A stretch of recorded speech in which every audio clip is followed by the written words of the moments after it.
Au sommaire aujourd'hui, un document et des témoignages. Hier encore, une adolescente de 15 ans était activement recherchée. Ses parents la soupçonnent d'avoir fugué pour prendre la direction de la Syrie. Les équipes de 13h15 sont allées à la rencontre de ces familles qui se sont retrouvées confrontées du jour au lendemain à ce basculement de leurs enfants. Comment sont-ils passés en quelques semaines d'une vie normale à l'extrémisme religieux?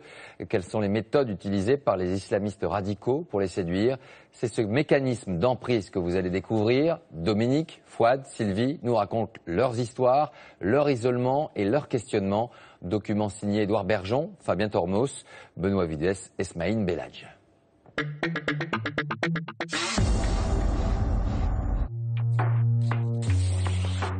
En Syrie, en Irak.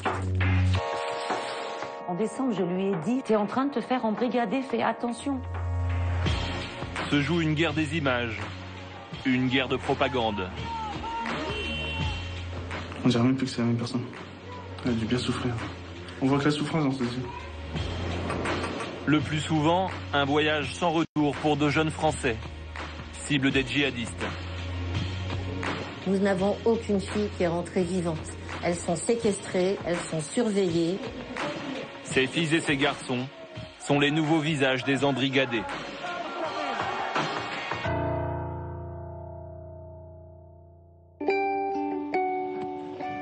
Dominique Bons traîne sa valise et une histoire douloureuse. Son fils Nicolas est mort en début d'année à l'âge de 30 ans. Il faisait le djihad en Syrie. Depuis, cette maman, originaire de Toulouse, arpente les plateaux télé. Ce jour-là, c'est une grande chaîne américaine.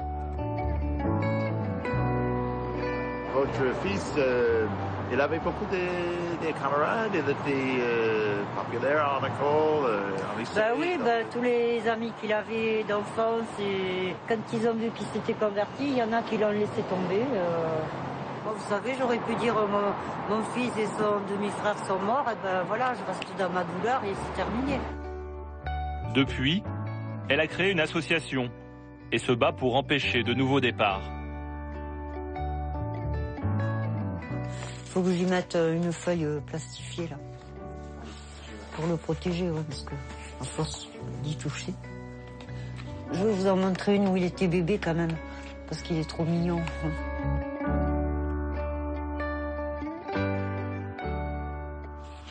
Voilà, celle-ci. Il a quel âge? Là, il devait avoir 15 ans. Là, c'était son époque Leonardo DiCaprio, le Titanic. Il avait la folie de Leonardo, il voulait lui ressembler, enfin bon. C'est vrai qu'il était blond aux yeux bleus comme lui, mais bon. Voilà.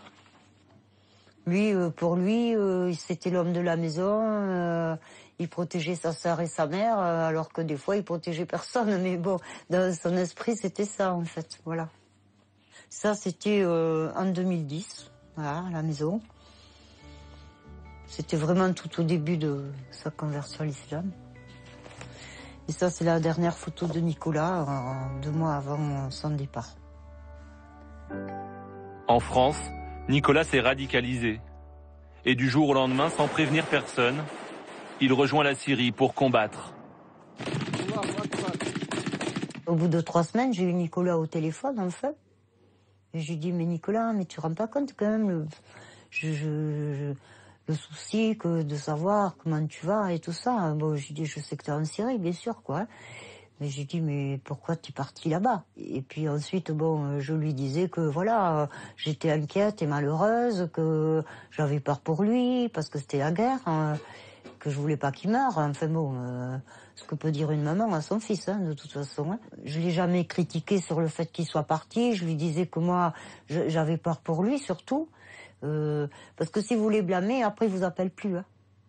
Faut pas les contrer. Souvent, il me demandait des nouvelles de la famille, de sa sœur. Mais ce qu'on lui a fait, ce lavage de cerveau, l'a emporté sur vraiment l'amour d'une maman. Et ça, c'est terrible. C'est terrible à vivre. Nicolas, à droite sur la vidéo, a emmené avec lui Jean Daniel, son demi-frère de 22 ans. Et puis il est venu le mois d'août, son petit frère est mort dans un combat. Et là, j'ai dit, s'il y en a un qui passe, l'autre, il va pas tarder, quoi. Je pense qu'il s'est dit, si je meurs, j'irai rejoindre mon frère. Voilà. Dans son esprit, je pense que c'est ça. S'il me disait, non, maman, je reviendrai pas. Maman, tu sais, la mort, c'est pas grave. C'est l'âme qui compte. Et puis, bon, faut que tu crois en Dieu, parce que sinon, on se rejoindra pas au paradis. Je lui disais, t'inquiète pas, on se rejoindra quand même un jour, t'inquiète pas. Voilà. Donc, quelque part, il m'y préparait. Le jeune Toulousain devient très actif sur les réseaux sociaux et fait du prosélytisme au plus haut niveau. Pour finir, je voudrais passer un message à Monsieur François Hollande. Oh François Hollande, convertis-toi à l'islam. Sauve ton âme du feu de l'enfer. Et désavoue-toi de tes alliés juifs et américains. Retire les troupes du Mali. Arrête de combattre les musulmans. Arrête de combattre l'islam. Vous voulez combattre Allah, mais Allah il est le plus grand. Allah il est le plus grand. Vous êtes tout petit.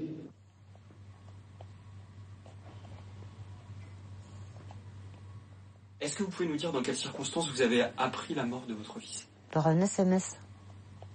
Ils m'ont dit, votre fils Nicolas est mort dans une opération explosive du côté de Homs.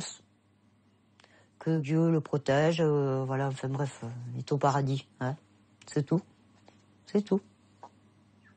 Et donc ensuite, vous avez essayé d'appeler ce numéro? Oui, j'ai appelé ce numéro et j'ai eu la personne qui parlait bien français. Et en lui disant, mais qu'est-ce qui s'est passé, tout ça, et qui vous êtes, il n'a rien voulu me dire. Il m'a dit, je peux pas, il a raccroché. Dites-vous que votre fils était heureux ici. Voilà, c'est tout ce qu'il m'a dit.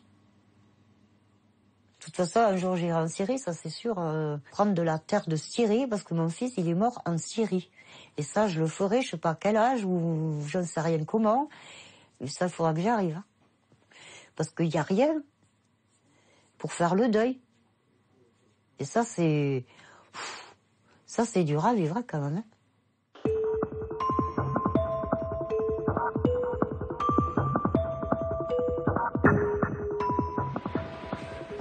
Des jeunes Français djihadistes, le phénomène prend de l'ampleur et inquiète. Accroché à son téléphone, passant de train en train, Dounia Bouzar fait le tour de France des familles en détresse. L'anthropologue est la première à lutter contre les dérives sectaires liées à l'islam. Les familles habitent partout, dans le sud, dans le nord, en Bretagne. De temps en temps, c'est elles qui viennent. Et puis de temps en temps, c'est nous qui nous déplaçons. Son action est reconnue par le gouvernement. Il n'y a pas trop de travail pour votre petite équipe? Ah ben, c'est des journées de 18h ou 20h selon les jours. On vient de monter là, cette nuit, à 135 familles. Cette nuit, c'est-à-dire, il y a eu un appel? Les gens nous écrivent sur le site. Dès qu'ils font un appel à l'aide, on répond dans les 24 heures.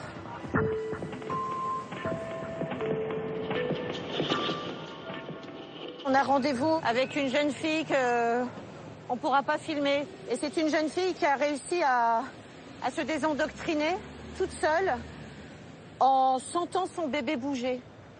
Et ça a suffi à lui faire prendre conscience de la réalité et de son endoctrinement. Dounia va s'entretenir avec cette jeune fille, à l'abri des regards.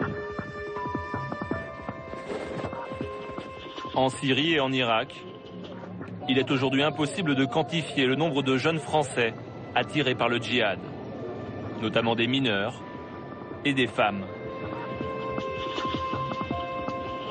Tous sont embrigadés par le biais des réseaux sociaux. Nous retrouvons Dounia Bouzar après son entretien avec la jeune fille. Les radicaux ont mis au point un système de liens sur YouTube où de lien en lien, ils arrivent à maîtriser tout un ensemble de vidéos qui, au départ, n'ont rien à voir avec la recherche spirituelle.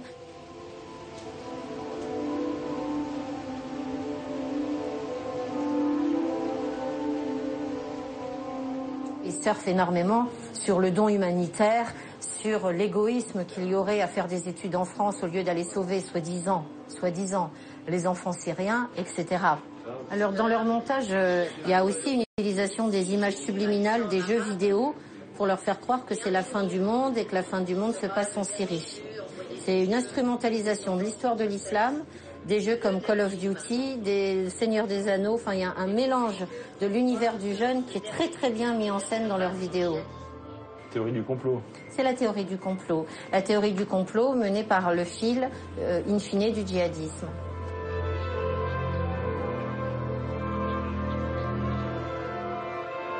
La force de ces vidéos endoctrinantes, c'est d'arriver à faire basculer un jeune qui, au départ, cherchait la vérité sur l'effet nocif d'un vaccin ou pourquoi le commerce équitable n'arrive pas à marcher.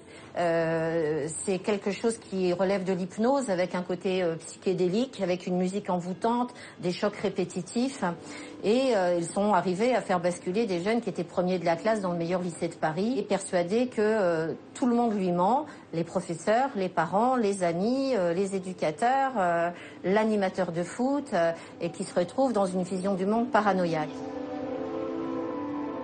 C'est grâce à sa vigilance que Sylvie a détecté les dérives de sa fille Léa, 17 ans. Léa s'est convertie à l'islam en décembre. La maman, athée, cadre cultivé, a réussi à la retenir en France, mais pas à endiguer sa radicalisation. Très rapidement, en janvier, elle a cessé, alors ça paraît complètement stupide, elle a cessé de s'épiler les sourcils. Alors c'était quelqu'un de très, très coquet. Elle a arrêté de se maquiller. En février, elle s'est mise à porter des jupes très longues. Quand je dis très longues, c'est-à-dire qui lui arrivent vraiment jusqu'aux pieds, ou des pantalons très larges. Ma fille adorait la musique. Elle a arrêté ses cours de musique. Elle a arrêté de fréquenter ses amis masculins. Petit à petit, tout lui a été interdit. Ma fille est dans une secte, dans une bulle, elle est embrigadée, elle a subi un lavage de cerveau et elle n'en est pas consciente. Et pour elle, je ne suis pas tolérante, les autres ne sont pas tolérants. On va dire qu'elle a basculé en janvier, elle était encore à peu près normale. En février, mars, avril, en 3 mois, elle a basculé. Au collège, Léa est approchée par un camarade de son âge.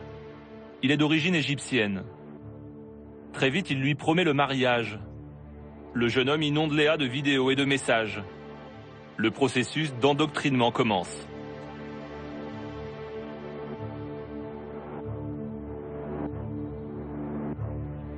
Quand elle s'en rend compte, Sylvie surveille discrètement les communications de sa fille. Alors ça, c'est mon dossier. Ce sont mes archives. C'est-à-dire que ce sont des lettres, des mails que j'ai envoyés. Bon, là, il y a une photo d'elle, oui, quand elle était petite. Là, elle a à peu près une dizaine d'années. On est chez mes parents. Donc, voilà, beaucoup de bouquins, avec sa Barbie, toute blonde, Inette. Enfin, voilà, une petite fille... Loin de l'État islamique. Voilà, absolument, loin de l'État islamique. Bon, je dis pas qu'elle cautionne l'État islamique, hein. Elle ne m'a pas dit qu'elle cautionnait l'État islamique, mais enfin, elle fait l'autruche. Elle ne veut pas regarder, elle ne veut pas entendre. Voilà. Pourquoi vous recopiez tout ça? C'est pour avoir des preuves. En fait. Au moins, j'aurais des preuves écrites de ce qui... puis quelque part, c'est peut-être une thérapie pour moi aussi. Hein. J'ai besoin de survivre à tout ça. Tu refuses de saluer, de serrer la main, d'embrasser un jeune homme ou un homme. Fornication. Fornication, c'est le terme qu'emploie son ami pour lui dire que si elle serre la main d'un homme, si elle fait la bise d'un homme, si elle est dans la mixité, ça s'appelle de la fornication. Et ça, c'est horrible. Ça, ce mot m'a fait vomir. Je te fais confiance pour tout ce qui est mixité. Bise, serrer la main. Si tu fais ça, je pourrais pas pardonner. C'est une trahison, résiste mon bébé. Et là, elle lui dit, je pourrais pas toujours éviter, nounours. Je vais faire ce que je peux, Inch'Allah. Je rigole pas, tu fais pas ce que tu peux, tu le fais tout court si tu es sincère, tu le fais pas parce que ça annulera le mariage, c'est de la fornication. Allah te voit en grand comme ça. J'ai porté plainte pour emprise mentale. Hein. Vous avez porté plainte? Ah oui, j'ai porté plainte auprès du procureur de la République pour emprise mentale et abus de faiblesse auprès de ma fille. Je sais que ça sert à rien, il est en Égypte. Sa famille l'a rejoint, il est parti s'installer en Égypte. Vous devez vous en vouloir des fois? Oui. Oui, je m'en veux en me disant, mais j'aurais dû tout de suite lui prendre son ordi et son téléphone. J'aurais dû.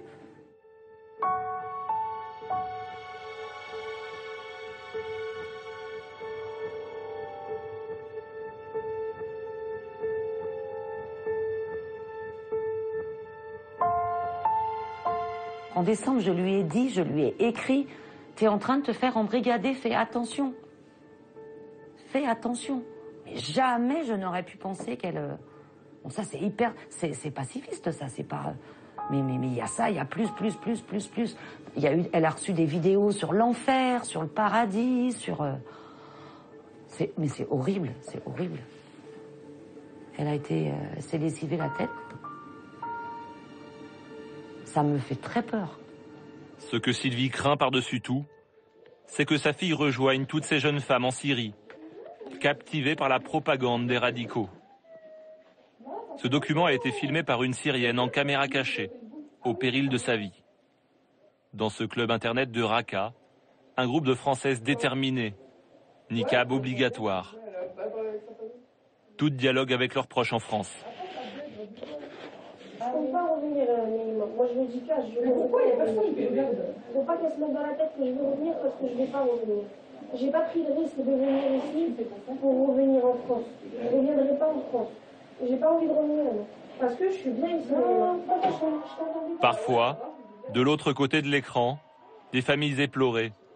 Elles ne comprennent pas le choix radical de leur fille. Je te dis, ça sert à rien de pleurer ou d'avoir peur ou quoi. Ce que tu vois à la télé, c'est faux. Ça va faire. Moi, Marc, ce que tu vois à la télé, c'est faux. Je dis ça dès l'avant, je dis pas une prière, c'est bon. Ils exagèrent tout à la télé. Ils exagèrent tout. Je coupe la vidéo.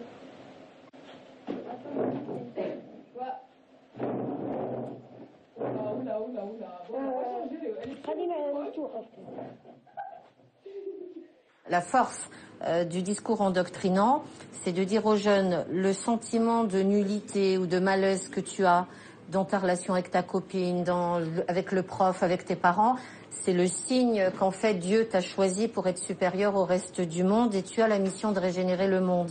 Donc il transforme le sentiment de manque en preuve de toute puissance. Et évidemment, le jeune se sent investi d'une mission, il se sent absolument pas terroriste, il se sent en légitime défense avec une mission de sauver le reste du monde. Et puis une fois qu'il est dans les griffes, c'est vrai quand même que c'est très puissant. Les jeunes racontent qu'ils ont des fois entre 40 et 50 adultes qui leur parlent par SMS et sur Facebook tous les jours.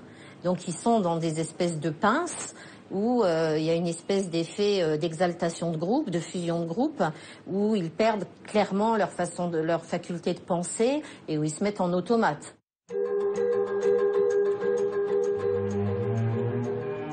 Voilà des mois que Fouad se bat pour faire revenir sa petite sœur, Nora, 15 ans. Elle s'est enfuie en Syrie au début de l'année. En février, Fouad a réussi à atteindre la frontière entre la Turquie et la Syrie.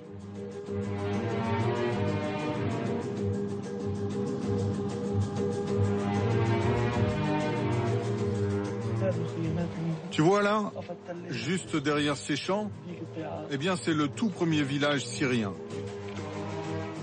Ça vous fait quoi d'être là à quelques centaines de mètres? J'ai envie d'y aller. Aussitôt arrivé, Fouad va tenter de passer la frontière.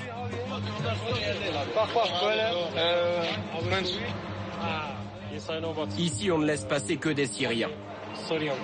Les étrangers, c'est non. Sans succès. Fouad ne verra pas sa sœur cette fois-ci.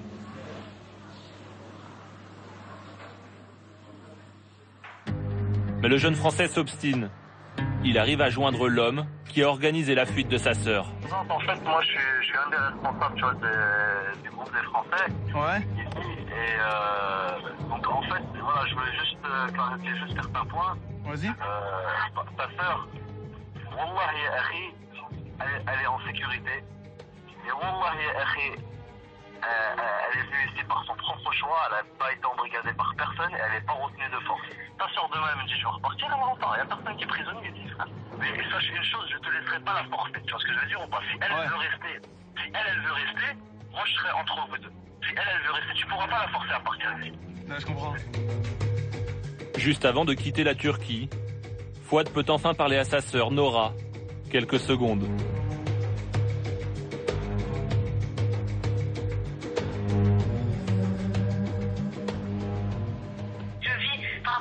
En France, j'étais toujours triste, j'étais toujours mal, et vous vous en êtes jamais rendu compte, ça. Et comment tu veux qu'on s'en rende compte? Tu nous dis rien? Vous me forcez d'aller à l'école, et c'est couffard, vous me forcez tant de choses. Bah, l'école, c'est important, l'école. Vous êtes pas content de me voir heureuse? Bah, on sait pas que t'es heureuse, parce que t'étais pas avec nous. Vous êtes pas content de me voir heureuse dans cette terre? Tu sais, moi, que j'ai à la France. On a fait des tirs, on est parti dans un champ, ou que c'est vide, on a appris à tirer. Tu vas pas faire la guerre, j'espère? Bah non, voilà. Pas maintenant, je peux pas. Pourquoi pas maintenant? Parce qu'il y a pas, tu veux que je fasse quoi? Tu fais pas la guerre du tout, même. Il y a pas maintenant, il y a pas. Je fais pas la guerre.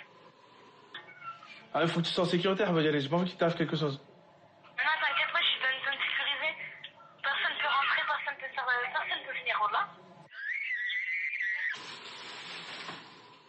Ouais, elle était heureuse d'être là-bas, c'est ce qu'ils disent tous ceux qui sont dans des sectes. Ils disent tous, ouais, qu'on est heureux, on est heureux de ce qu'on fait, on a la belle vie. Ça, on va voir réellement si c'est vrai ou c'est pas vrai.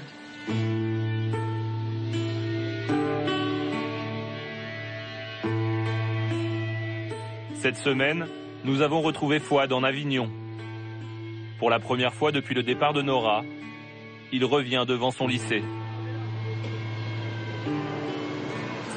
Qu'est-ce que ça vous fait de vous retrouver devant le lycée où était scolarisée votre sœur? C'est dur. Car normalement, elle devrait y être. Malheureusement, non. Quelle élève elle était? Comment? Quelle élève elle était? Assidue, bonne élève. Puis aimait l'école. Elle avait quel projet pour plus tard? Devenir médecin bénévole. Donc elle devait faire des études de médecine? Oui. Ouais. Sans but. Quelle était l'attitude du lycée envers vous? Bah, ce qui m'a choqué, c'est qu'apparemment, elle venait au lycée avec un giba et puis des gants jusqu'au coude. Avec une tenue qui lui couvrait tout le corps, c'est ça? Tout le corps, oui. Ouais. Puis qu'elle a eu une semaine d'absence en décembre, qu'ils nous ont pas prévenus.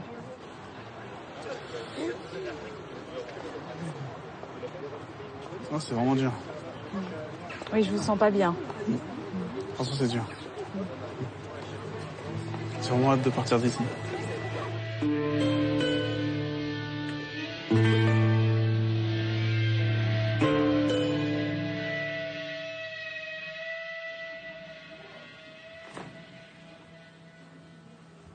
Celle-là, c'est ma préférée. Qu'est-ce qui vous plaît dans cette photo? On est à deux. On était toujours à deux. Gentil. Adorable.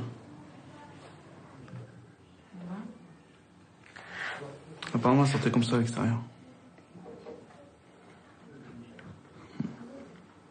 Vous l'aviez jamais vue comme ça, vous? Non.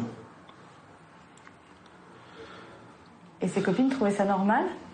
Bah, apparemment, ouais. Et la dernière photo d'elle que vous avez? On dirait même plus que c'est la même personne. Elle a dû bien souffrir. On voit que la souffrance dans ses yeux. Son visage est toujours enflé. Et puis elle a vieilli. Ça vous fait quoi de regarder cette photo? Ça fait mal au cœur. Ouais. Comment elle était, ce qu'elle est devenue, c'est vraiment dur. Elle ne mérite pas ça. Est-ce que les parents se sentent fautifs? Ah, les parents se sentent fautifs, alors que les parents sont tous différents.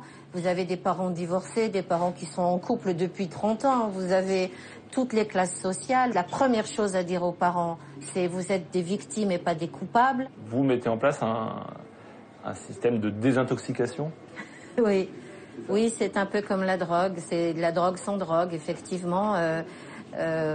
C'est un système de désendoctrinement.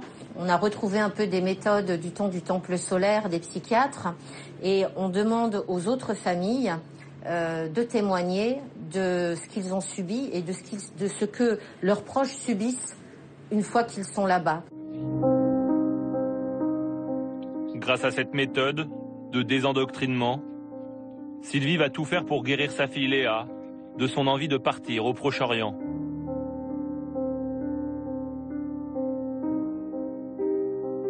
J'espère que quand elle aura 18 ans, donc dans 11 mois, j'espère avoir les pouvoirs de la bloquer. Je sens c'est presque de la schizophrénie, quoi. Il y a elle, avec tout ce qu'on lui dit de faire, et puis il y a ma vraie fille, qui renaît là, qui est en train de renaître. Et puis là, je lui ai fait la surprise il y a 15 jours, je lui ai apporté on est allé chercher un chaton. Oh, et depuis, elle pouponne. Elle pense plus qu'au chat. Et la semaine dernière, elle me dit, oh, tu sais, je relirais bien ce que tu me racontais quand j'étais petite. Les contes de Perrault, les contes de Grimm. Quel âge a votre fille quand vous faites ça? Elle a 6 ans. Et j'en parlais avec la psy. Elle est en train de retomber en enfance comme si ça pouvait... J'espère que ça va la relancer vers quelque chose de normal.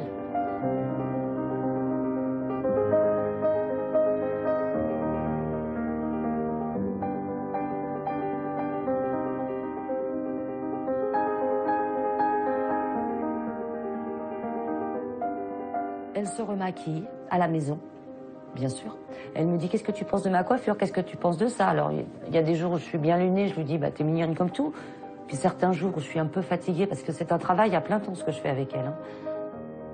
Et là, je lui dis, bon, écoute, à quoi ça sert tout ça? Pourquoi est-ce que tu fais ça de toute façon? Puisque c'est pour te cacher. Pendant les 2 heures de notre entretien, oui, j'ai pas pu Léa a appelé sa mère une vingtaine de fois. Oui. Bon, je rentre bientôt, d'accord? Quoi, oui, c'est la meilleure celle-là. J'avais appelé les flics, moi, tu me fais flipper comme ça. Ça se fait vraiment parce que tu fais, t'es vraiment pas responsable, c'est un truc de malade. D'accord, je rentre tout de suite. Dans 1 heure au plus tard, je suis à la maison. T'as fait quoi à manger ce soir? Les poivrons. Les poivrons? Mais il en reste? Oui. Bon, super. Allez, t'inquiète pas, j'arrive. Bisous, tout de suite. Ah voilà, la situation est retournée. Ma fille, elle a appelé les flics. Elle n'a pas peur pour elle. En fait, là, je pense pas qu'elle ait peur pour elle. Je pense qu'elle s'est inquiétée pour moi.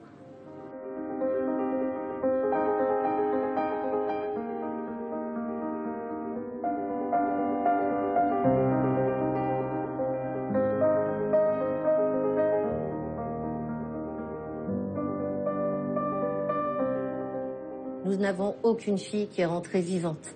Celles qui se sont désendoctrinées sur place en voyant qu'il n'y a pas d'humanitaire et que ce sont des gens qui égorgent le reste du monde, elles sont séquestrées, elles sont surveillées.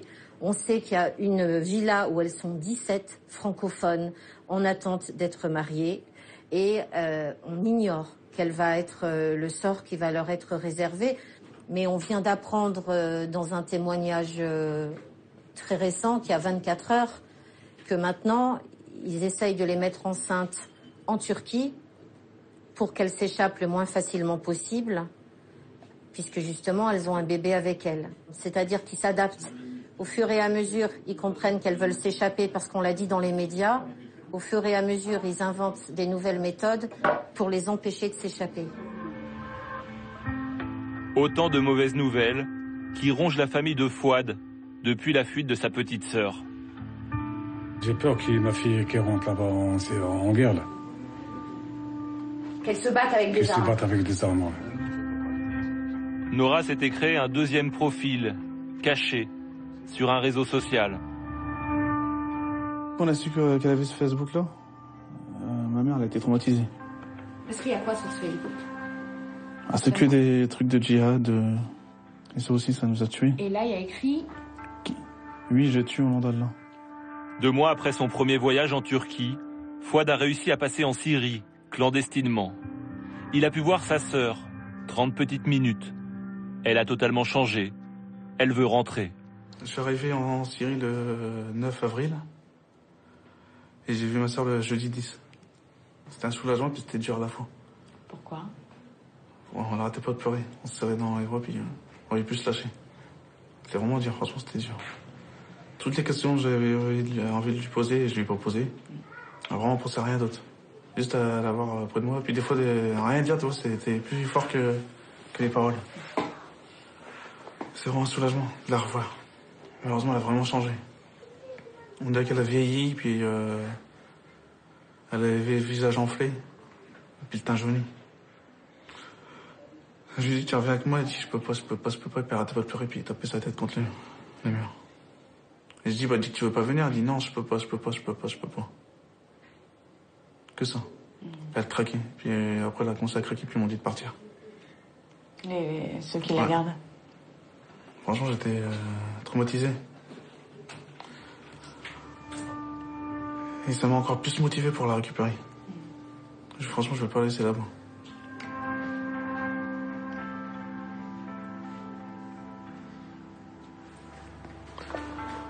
Le pire, c'est de voir ses parents souffrir puis rien faire. Ça, c'était...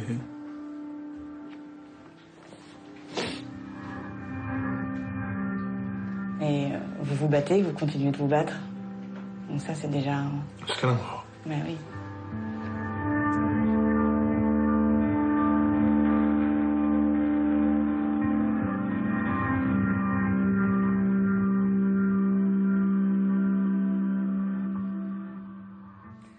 Voilà pour ce document et ces témoignages. 2 associations s'occupent de ces familles. L'une, la cellule de prévention des dérives sectaires liées à l'islam. L'autre, si rien ne bouge, agissons. Vos commentaires sur @13h15, à ce soir 20h pour toute l'actualité. Tout de suite, la météo, Tania Young.